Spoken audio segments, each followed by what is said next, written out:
My daughter doesn't like cake, but on her birthday, she asked for an ice cream pavlova alongside her mandatory donut tower. And how could I say no to that? So while she was opening her presents, I got started. I started by making vanilla ice cream to go in between the pavlova layers. I heated up my milk, cream, and sugar, tempered my eggs, poured that back in before straining it, and adding fresh vanilla and vanilla paste. I gave that a good whisk, put that in the fridge for a couple hours while I got started on my pavlova. I separated 8 egg whites from my yolks, set those aside and started whisking my egg whites. Slowly added in my sugar, and once it became glossy and white, I added in my cornstarch and white vinegar and a little bit of vanilla paste. At this point, I put my meringue on my baking sheet, formed it into circles, popping them in the oven for about an hour and a half before turning off my oven and leaving them in for another 2 hours. At this point, I got started on my passion fruit curd by combining my egg yolks from earlier with some unsweetened passion fruit juice. Let that heat up on the stove before whisking in some butter.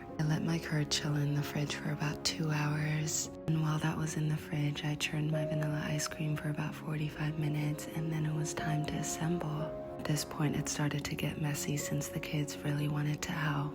Rumble loved it and couldn't get enough.